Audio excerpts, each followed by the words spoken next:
Halo gengs, assalamualaikum warahmatullahi wabarakatuh. Kembali lagi di channel Dunia Pertama. Oke lah, di video kali ini gue akan nge-recap alur cerita film yang berjudul Cold Fish. Film ini menceritakan tentang seorang pria bernama Samoto. Samoto adalah seorang pengusaha ikan hias. Suatu ketika, ia bertemu dengan Murata yang merupakan pengusaha ikan hias juga. Hanya saja, usaha Murata lebih besar dan sukses. Murata mengajak Samoto untuk bekerja sama guna meningkatkan usahanya agar lebih maju. Awalnya, Samoto mengira Murata adalah orang yang baik karena Murata ini orangnya supel, mudah bergaul, dan pandai berbicara. Namun, di balik sifatnya yang baik, Murata merupakan psikopat sadis yang tak segan-segan membunuh bahkan memutilasi korbannya. Sekedar info nih gengs, bahwa film ini diangkat dari kisah nyata yang terjadi di negara Jepang. Tepatnya pada tahun 90-an, yang mengisahkan tentang psikopat suami istri peternak anjing yang bernama Genskain dan Hiroko Kazama yang telah membunuh banyak orang. Peristiwa ini dikenal dengan nama The Saitama Dog Lovers Murders. Apakah nasib Samoto akan sama dengan korban-korban dari Murata yang dibunuh dan dimutilasi? Daripada penasaran, langsung aja kita mulai alur ceritanya. Tapi sebelum lanjut, buat kalian yang belum subscribe, silahkan klik dulu tombol subscribe-nya di bawah dan aktifkan lonceng notifikasinya agar tak ketinggalan alur cerita film selanjutnya di channel Dunia Pertama. Oke? Film dibuka dengan memperlihatkan seorang wanita yang sedang berbelanja di sebuah supermarket. Wanita itu bernama Taiko. Ia membeli banyak sekali makanan. Sesampainya di rumah, Taiko memanaskan semua makanan yang dibelinya. Hal ini dilakukan karena ia tidak bisa memasak, jadi ia membeli makanan siap saji di supermarket. Kemudian terlihat Samoto, Taiko, dan Mitsuko, anaknya, sedang makan malam. Di tengah makan malam tersebut, Mitsuko ditelepon oleh pacarnya yang mengatakan bahwa pacarnya sudah menunggu di luar. Mitsuko pun langsung keluar dan meninggalkan meja makan. Terlihat Samoto seperti ingin marah, namun ia tidak bisa. Kemudian Samoto dan Taiko terlihat sedang menonton TV. Nah, di sini Samoto ingin mengajak istrinya untuk mantap-mantap. Namun sepertinya Taiko sedang tidak mood sehingga ia menolak dengan mengatakan bahwa Mitsuko sebentar lagi akan datang. Padahal seperti yang kita ketahui bahwa Mitsuko baru saja pergi. Jadi itu hanya alasan dari Taiko untuk menolak permintaan Samoto yang ingin mantap-mantap. Kemudian tidak berapa lama Samoto menerima telepon yang mengatakan Mitsuko kedapatan mencuri di supermarket. Yang saat ini ia sedang diinterogasi oleh sang manajer toko tempat ia mencuri. Langsung saja Samoto dan Taiko menuju supermarket yang dimaksud. Sesampainya di sana, di depan ia melihat sebuah mobil Ferrari. Kemudian langsung saja ia masuk ke dalam supermarket dan menuju ruangan manajer yang di mana di sana anaknya sedang dimarahi oleh sang manajer. Saat manajer tersebut sedang marah-marahnya kepada Mitsuko, tiba-tiba datanglah seorang pria yang bernama Murata. Murata inilah yang memberitahukan kepada manajer bahwa Mitsuko telah mencuri di supermarketnya. Karena dengan kelihayannya dalam berbicara dan kepandaiannya dalam mencairkan suasana, sang bos yang awalnya marah tiba-tiba berubah menjadi tertawa, seakan melupakan kejadian pencurian yang dilakukan oleh Mitsuko. Karena hal itulah, Samoto langsung saja berterima kasih kepada Murata. Karena berkat ialah Mitsuko tidak jadi dibawa ke kantor polisi. Disitulah Samoto dan Murata berkenalan. Setelah selesai, Samoto dan Murata pun pulang. Di luar, hujan sedang deras-derasnya. Ternyata mobil Ferrari yang terparkir di luar supermarket adalah milik Murata.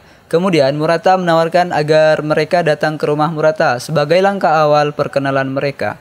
Singkat cerita, Samoto dan keluarganya pun datang ke tempat Murata yang ternyata adalah sebuah toko ikan hias yang bernama Amazon Goldfish. Murata ini juga merupakan seorang pengusaha ikan hias sama seperti Samoto. Hanya saja usaha Murata jauh lebih sukses dari Samoto. Di dalam, Murata memperkenalkan keluarga Samoto kepada istrinya yang bernama Aiko. Setelah selesai melihat koleksi ikan milik Murata, Murata mengajak Samoto dan keluarganya untuk duduk sambil ngobrol-ngobrol.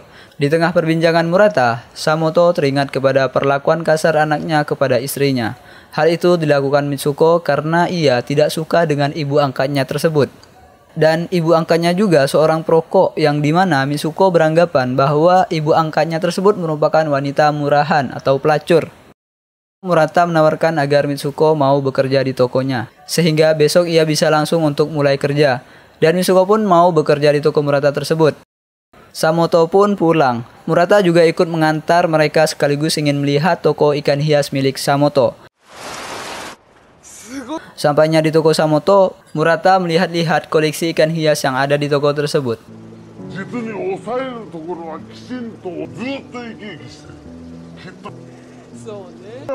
Setelah selesai, Murata dan istrinya pun berpamitan untuk pulang.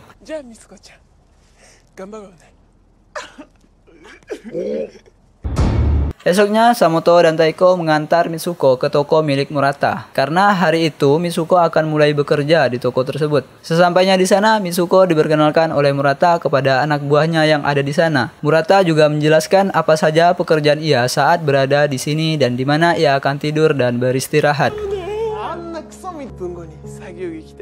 Lalu, Murata mengajak Taiko untuk berbicara di ruangan Murata. Di sana, Murata mulai berbicara perihal tentang Taiko yang tidak bisa dihargai oleh anak angkatnya. Pokoknya Murata ini ngomong kayak seolah-olah dialah yang paling mengerti tentang kondisi Taiko dibandingkan siapapun, bahkan Samoto, suami Taiko sendiri. Omongan ala-ala buaya darat gitu. Samoto pun dengan berhasil mendapatkan hati Taiko. Di sana Taiko diperkaos oleh Samoto. Jai, sat nih Murata. Istri teman diembat juga. Kemudian Taiko diantar pulang oleh Murata. Di dalam mobil tanpa sepengetahuan dari Samoto, tangan Murata sempat nyosor ke selangkangan dari Taiko. Lanjut dengan menciumnya. Anjay. Lalu keluarlah Samoto dari dalam tokonya. Kemudian Murata mengajak Samoto mau bekerja sama dengannya agar bisa memajukan bisnis mereka berdua.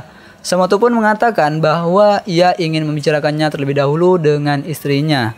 Di dalam toko, Taiko memaksa Samoto agar ia mau bekerja sama dengan Murata dengan alasan bahwa itu akan bisa memajukan bisnisnya yang kini kian sepi. Ya iyalah, habis digituin, makanya jadi baik. Dengan terpaksa, akhirnya Samoto pun mau bekerja sama dengan Murata. Samoto pun langsung tancap gas menuju toko milik Murata. Sesampainya di sana, ternyata sedang ada klien baru dari Murata yang berniat akan berinvestasi di toko tersebut. Awalnya, pria itu enggan untuk berinvestasi lantaran harga yang ditawarkan Murata sangat tidak masuk akal. Namun dengan keahlian bacotan dari Murata ini, akhirnya pria tersebut mau menandatangani surat kontrak mereka. Setelah itu, Aiko, istri Murata, datang dengan membawa minuman. Mereka pun meminum minuman yang dihidangkan oleh Aiko. Namun, tidak berapa lama setelah pria itu minum, tiba-tiba ia merasa sesak dan akhirnya ia pun tewas.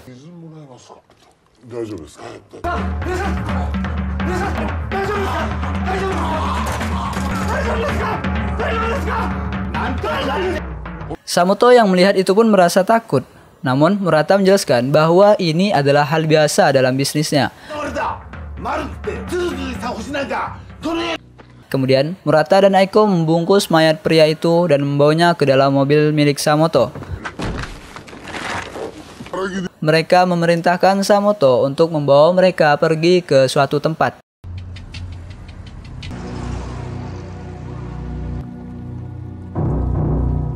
Setelah sampai di tempat yang dimaksud, mereka pun membawa mayat pria itu masuk ke dalam. Ternyata tempat itu merupakan bangunan bekas gereja. Di dalam, Murata dan Aiko mempersiapkan peralatan khas psikopat dan tak lupa pula menghidupkan lilin sebagai pelengkap tradisi mereka. Murata menyuruh Samoto untuk menunggu di luar dan mengancamnya jika ia berani kabur. Samoto pun menunggu di luar. Ternyata di dalam jasad pria tersebut dimutilasi oleh Murata dan istrinya. Mereka melakukan itu sambil tertawa seperti tidak ada rasa bersalah sama sekali. Kemudian mereka membakar tulang-tulang pria tersebut dan membuang dagingnya di sungai untuk menghilangkan jejak.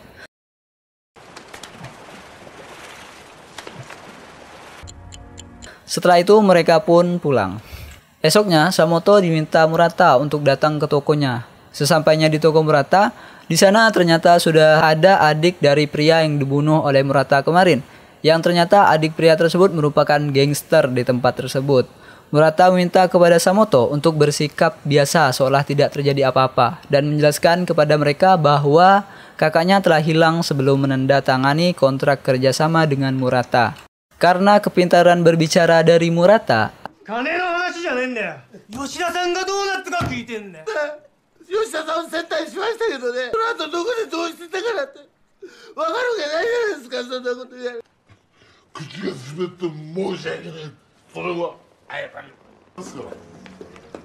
Akhirnya sang gangster pun pergi.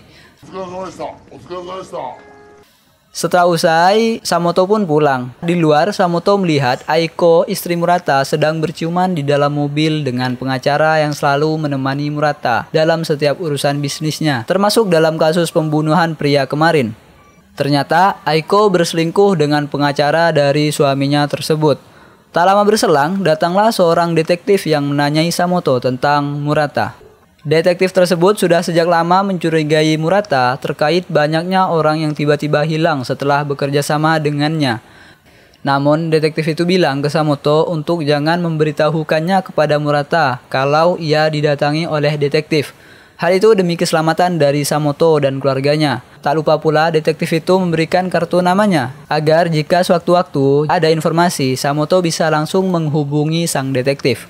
Kemudian Shin beralih ke rumah pengacara Murata yang di sana ia sedang mantap-mantap dengan Aiko. Tak lama, Samoto yang sedang duduk di dalam mobilnya ditelepon oleh Murata untuk segera bertemu dengannya. Sesampainya di tempat Murata, ia mengajak Samoto untuk pergi ke rumah pengacaranya tersebut karena ia mencurigai Aiko dan pengacaranya tersebut telah berselingkuh. Sesampainya di rumah pengacaranya tersebut, ternyata pengacara itu sudah tewas setelah minum air yang diberikan oleh Aiko. Ternyata mereka sudah bersekongkol untuk membunuh pengacaranya tersebut karena meminta uang tutup mulut yang cukup besar dan mengancam akan melaporkannya ke polisi jika Murata dan Aiko tidak segera memberikan uang itu.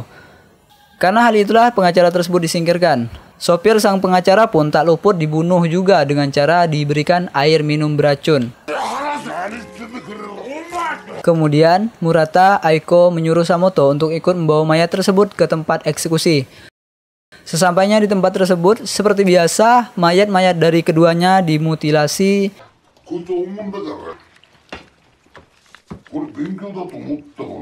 dan tulangnya dibakar. Daging-dagingnya dibawa ke sungai untuk dibuang.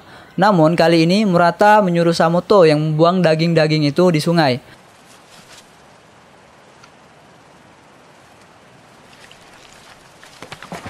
Setelah itu, Murata menyuruh Samoto untuk menggenjot Aiko, istrinya. Namun, Samoto menolaknya karena ia begitu mencintai istrinya. Namun, setelah Murata mengatakan yang sebenarnya tentang Aiko bahwa ia juga pernah meniduri istrinya, Samoto pun yang kesal langsung menggenjot Aiko. Di tengah penggenjotan tersebut, Samoto mengambil sebuah pulpen dan menusukkannya di leher Aiko. Kemudian Samoto menyerang Murata dengan menusuk-nusukan pulpen tersebut di leher Murata hingga ia tewas. Aiko yang melihat suaminya dibunuh oleh Samoto, ia hanya tertawa. Hal itu bisa kita simpulkan bahwa Aiko ini mengalami gangguan kejiwaan. Kemudian mereka membawa jasad Murata ke rumah jagal tempat biasa Murata melakukan mutilasi. Di sana mayat Murata dipotong-potong oleh Aiko, istrinya yang disuruh oleh Samoto, sambil mengatakan jika Samoto sekarang adalah Murata. Sebelumnya, kenapa Aiko mau menuruti Samoto? Karena Aiko ini sejak pertama kali bertemu dengan Samoto, ia sudah memiliki perasaan cinta. Hal itulah yang menyebabkan ia tidak marah dan justru membantu Samoto membunuh Murata. Setelah itu Samoto pun pulang. Ia pergi ke toko milik Murata. Di sana ia membawa anaknya untuk pulang ke rumah. Sesampainya di rumah, sifat Samoto yang awalnya pendiam dan kalem kali ini benar-benar berubah secara drastis. Ia memarahi anak dan istrinya yang dimana sebelumnya Samoto tidak pernah sekalipun marah. Ia selalu memendam amarahnya. Namun kali ini ia sepertinya meluapkan semua kemarahannya tersebut. Saat sedang makan, seperti biasa Mitsuko ditelepon oleh pacarnya dan Mitsuko pun segera pergi dari meja makan untuk bertemu dengan pacarnya itu. Namun Samoto yang merasa seperti tidak dihargai langsung marah kepada Mitsuko dan ia menghajar pacar dari Mitsuko hingga pingsan dan membawa Mitsuko masuk ke dalam rumah. Di dalam rumah, Samoto mengatakan kepada Taiko bahwa ia sudah mengetahui tentang Taiko pernah tidur dengan Murata. Di sini Samoto begitu kesal kepada Taiko. Ya iyalah, kalau kita mah juga pasti kesel kan. Kemudian Murata memperkosa Taiko, istrinya sendiri. Kenapa memperkosa? Karena di sini Taiko sedang tidak ingin, namun Samoto maksa untuk melakukan begituan. Apa dong kalau bukan pemerkosaan? Tapi pemerkosaan yang bener yang kayak gini nih. Udah sah itu diperkosa gitu kan.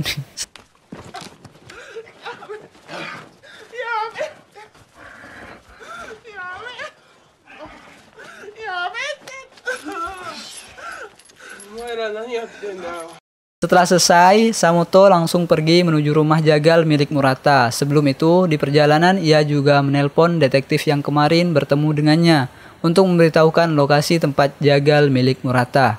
Sesampainya di sana, ia melihat Aiko yang sedang memutilasi tubuh Murata. Saat melihat Samoto sudah datang, Aiko pun bangun dan langsung mencium Samoto.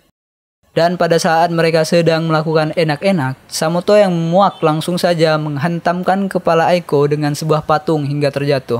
Kemudian Aiko yang marah balik menyerang Samoto dengan membawa pisau. Pada saat sudah siap menusukkan pisaunya ke tubuh Samoto, tiba-tiba ia terdiam. Mungkin karena keburu sanghe, Aiko tidak jadi menusukkan pisaunya dan malah langsung mencium bibir Samoto. Di saat lengah itulah Samoto langsung mengambil pisau yang terjatuh dari tangan Aiko dan menusukkannya kepada Aiko hingga ia sekarat. Di tengah sekaratnya itu, Aiko berbalik dan memeluk tubuh suaminya Murata yang telah ia mutilasi. Mungkin di sini Aiko merasa menyesal telah membunuh dan memutilasi suaminya tersebut. Tak lama, detektif bersama istri dan anak Samoto pun datang ke rumah jagal tersebut. Sang detektif melihat Samoto yang sedang duduk di luar sambil memegang pisau dengan tubuh yang berlumuran darah. Lalu detektif itu pun masuk ke dalam rumah jagal tersebut. Pada saat Taiko menghampiri Samoto untuk hendak memeluknya, tiba-tiba Samoto menusukkan pisau yang dipegangnya ke perut Taiko. Mungkin ia masih sakit hati ya karena pengkhianatan yang dilakukan oleh Taiko ini. Kemudian Mitsuko keluar dari dalam mobil. Ia shock melihat ayahnya telah membunuh ibu tirinya. Nah, setelah itu Samoto menggorok lehernya sendiri di depan anaknya hingga tewas. Kemudian scene ditutup dengan memperlihatkan Mitsuko yang menangis melihat ayahnya telah meninggal dunia. Dan film pun tamat. Oke gengs, gue rasa ceritanya udah cukup jelas. Namun jika belum jelas, kalian bisa langsung aja menonton filmnya. Ntar linknya gue sertain di bawah di deskripsi ini. Jadi nanti kalian bisa langsung klik terus tonton deh gitu. Yang penting kalian ada kuota untuk nontonnya. Oke, terima kasih sudah menonton. Sampai jumpa di video alur cerita film selanjutnya. Bye-bye.